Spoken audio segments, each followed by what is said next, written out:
Hello students, welcome to universe. और आज हम बात करेंगे किरचॉफ्स लॉ के बारे में, जो है हमारे करंट इलेक्ट्रिसिटी का एक टॉपिक है ये। और इसी टॉपिक से आप कॉम्प्लेक्स सर्किट प्रॉब्लम्स को आराम से सॉल्व कर पाएंगे। ठीक है, तो ये वीडियो देखने के बाद आपको किरचॉफ्स लॉ पूरा क्लियर हो जाएगा अच्छे से। ठीक है, तो चलिए अभी हम स्टार्ट करते हैं। तो फर्स्ट हमारा है जंक्शन। ठीक है, तो किरचॉफ्स लॉ समझने से पहले आपको जंक्शन और लूप आपको समझना पड़ेगा। ठीक है, तो जंक्शन आपका क्या है कि जिस पॉइंट में आपका 3 या उससे ज़्यादा कंडक्टिंग वायर्स मीट करते हैं, वो पॉइंट आपका है जंक्शन, या नोड भी हम बोल सकते हैं, या फिर ब्रांच पॉइंट भी हम बोल सकते हैं। ठीक है, तो जंक्शन आपका क्या होगा फिर? ये 3 वायर्स इस पॉइंट पे मीट कर रहा है, तो पॉइंट डी आपका एक जंक्शन होगा। ओके, सिमिलरली आपका पॉइंट सी में भी ये वायर और ये वायर मीट कर रहा है, तो पॉइंट सी भी आपका एक जंक्शन होगा। ओके ओके, तो यहाँ पर भी ऐसे ही पॉइंट बी और पॉइंट एफ एक जंक्शन है। क्यों? क्योंकि इस पॉइंट पे आपका ये वायर भी मीट करता है, ये वायर भी मीट करता है, और ये वायर भी और ये वायर भी मीट करता है। ओके, तो इसीलिए पॉइंट बी और पॉइंट एफ भी एक जंक्शन होगा। ओके, तो चलिए अभी लूप पे। लूप आपका क्या होता है? लूप आपका एनी क्लोज्ड कंडक्टिंग पाथ होता है। ओके, तो जो कंडक्टिंग पाथ आपका क्लोज्ड होता है वो आपका लूप है। ठीक है, आप देख सकते हैं यहाँ पे लूप मतलब एक क्लोज्ड पाथ होता है। ओके, ओपन नहीं रहता। ये आपके लूप्स नहीं है, लेकिन ये आपका एक लूप होगा। ओके, तो क्लोज्ड पाथ को हम लूप्स बोलते हैं।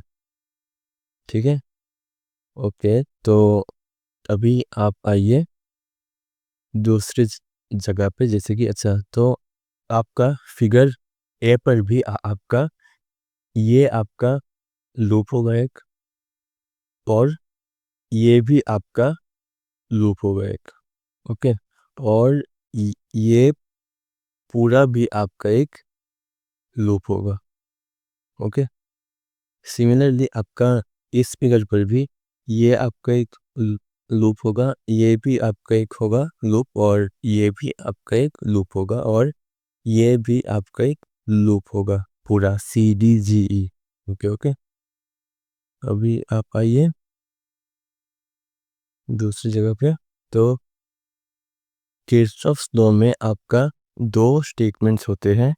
पहला आपका है किरचॉफ्स जंक्शन रूल। ओके, तो जंक्शन रूल में आपका क्या होता है कि the algebraic sum of the currents into any junction is 0। जैसे कि आपका इस जंक्शन मतलब आपका यहाँ पे आपका 1 2 3 और 4 वायर्स आपका इस पॉइंट पे मीट कर रहा है, तो ये पॉइंट आपका एक जंक्शन होगा। ओके, और इस जंक्शन में आपका ये करंट इनकमिंग है, मतलब अंदर जा रहा है जंक्शन के, और ये करंट आपका आउटगोइंग है। ओके, तो जंक्शन रूल के हिसाब से आपका टोटल इनकमिंग करंट आपका equals to total outgoing current होगा। ओके, तो टोटल इनकमिंग करंट आपका क्या क्या है, I1 है और I2 होगा, और टोटल आउटगोइंग आपका I3 प्लस I4 होगा। ओके, तो इसीलिए आपका ये रूल बैठता है यहाँ पे, ठीक है। ओके, तो आप इसको साइड चेंज करके आप देख सकते हैं कि incoming current plus outgoing current आपका 0 होगा हमेशा, इसीलिए। ओके, तो चलिए अभी हम दूसरे पॉइंट पे देखते हैं अभी, किरचॉफ्स लूप रूल। ओके, तो किरचॉफ्स लूप रूल में क्या होता है कि आपका एक लूप के अंदर, ओके, तो एक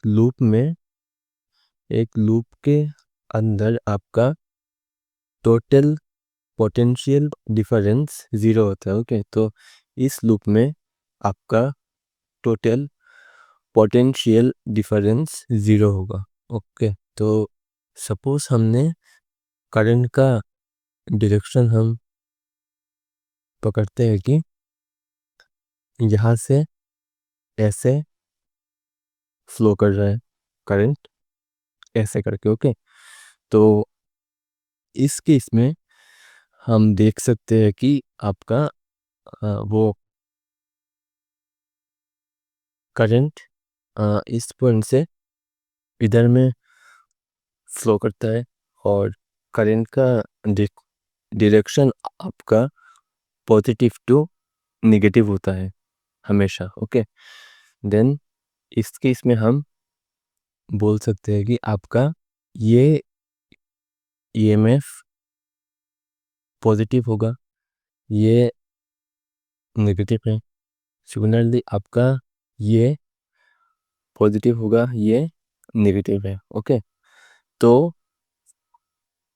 इसी केस में, और दूसरा बात है कि आपका सिंस करंट का डायरेक्शन आपका ऐसे है, तो करंट एक रेजिस्टर में जिस साइड से घुसता है वो साइड आपका पॉजिटिव होता है, और दूसरा आपका नेगेटिव होता है। सिमिलरली आपका इस केस पर भी करंट आपका जाएगा ऐसे करके, तो ये आपका पॉजिटिव होगा और ये आपका नेगेटिव होगा। ओके, देन आप लिख सकते हैं कि आपका टोटल करंट, ओके, यहाँ पे आप लिख सकते हैं कि आपका टोटल करंट मतलब टोटल पोटेंशियल डिफरेंस आपका इस लूप में 0 होगा।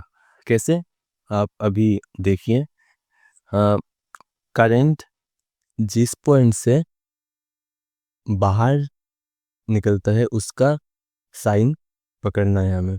तो इस E1 के केस में करंट आपका माइनस से मतलब निकला है, तो इस केस में आपको लिखना है क्या, -E1। ओके, सिमिलरली आपका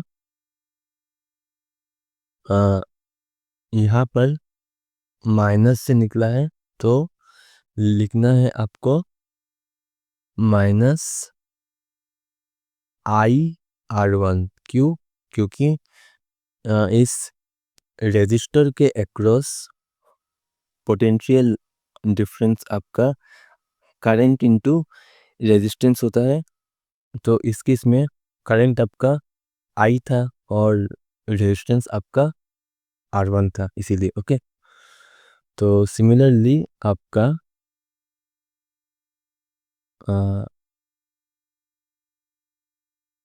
दूसरे E2 के केस से आपका करंट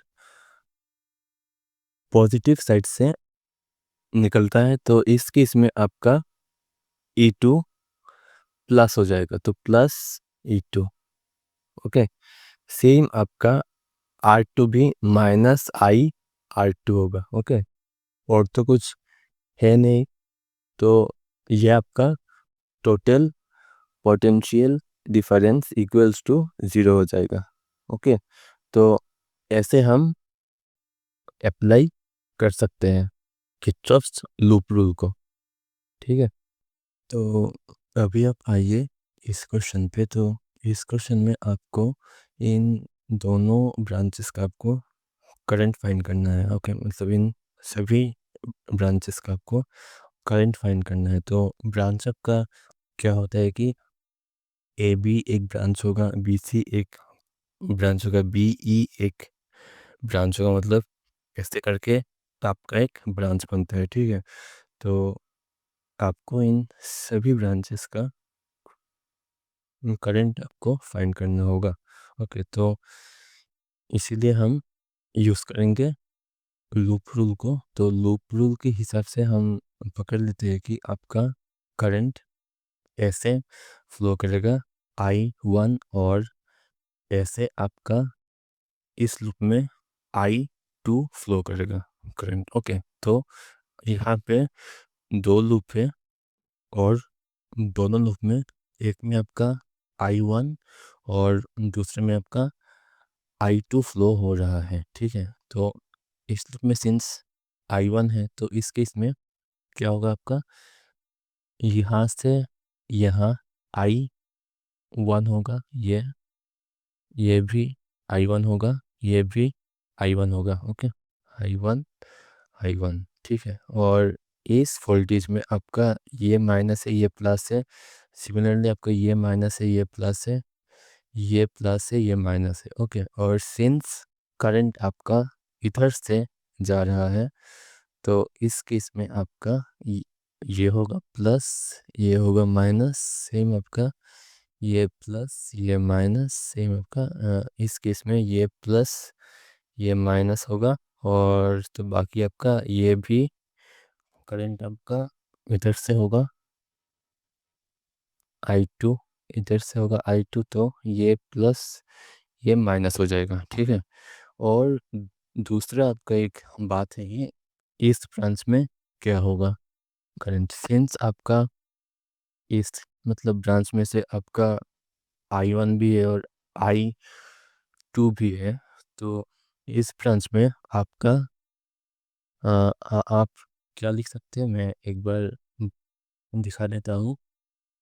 यहाँ पे अगर आप I1 को बड़ा मानते हैं, हाँ, तो इस यहाँ पे I1 भी है और I2 आपका इस तरफ से है, और I1 आपका इस तरफ से है। ओके, तो अगर आप I1 को बड़ा मानते हैं, देन आप लिखेंगे I1 की डायरेक्शन में I1 माइनस I2, और अगर आप I2 को बड़ा मानते हैं, तब आप लिखेंगे I2 के डायरेक्शन पे I2 माइनस I1। ओके, तो अभी आप देखिए, आप इस केस में क्या लिख सकते हैं कि आप आई अच्छा, तो फॉर लूप के, तो for loop A B E F A, इस केस में आपका क्या होगा कि इस डायरेक्शन में आपका करंट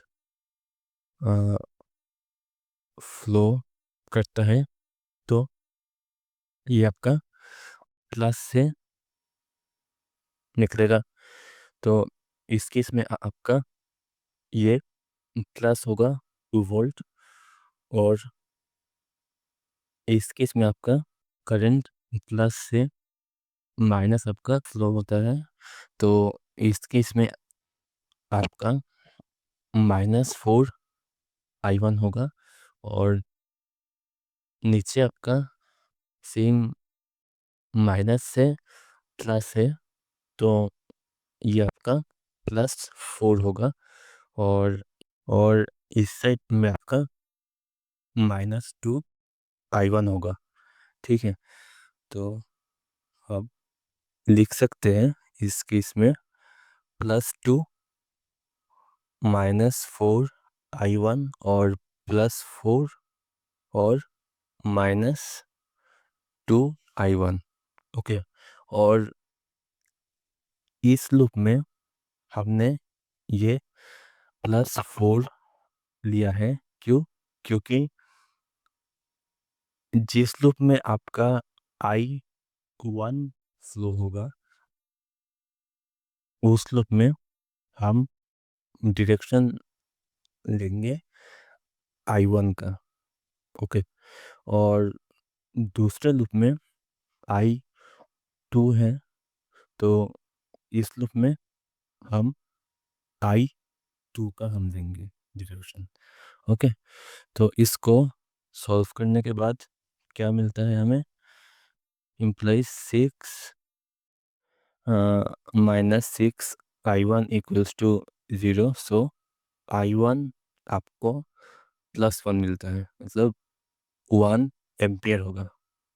ओके, और फॉर लूप दूसरा लूप आपका है BCDE। ओके, तो फॉर लूप BCDE बी क्या मिलता है आपको?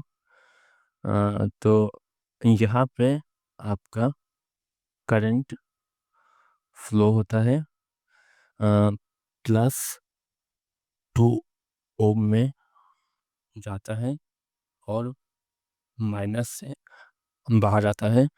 तो इस केस में आपका पोटेंशियल डिफरेंस आपका -2 I2 होगा, और इस वोल्टेज में आपका +6 से -6 है, तो इस केस में आपका -6 होगा। सिमिलरली आपका 4 ओम के केस पर भी -4 I2 होगा, और इस ब्रांच में आपका I2 -I1 है इस पर। ओके, तो इस केस में आपका करंट +2 माइनस आपका फ्लो होता है, तो इस केस में आपका -4 होगा। ओके, तो हम लिख सकते हैं -4 -2 I2 -6 और -4 I2। ओके, -4 -2 I2 -6 और -4 I2। ओके, =0, और इसको सॉल्व करने के बाद क्या मिलता है हमें? -6 I2 = 0, देन implies I2 = -10/6, मतलब आपका ये -5/3 एम्पियर होगा। ओके, और देन आपका इस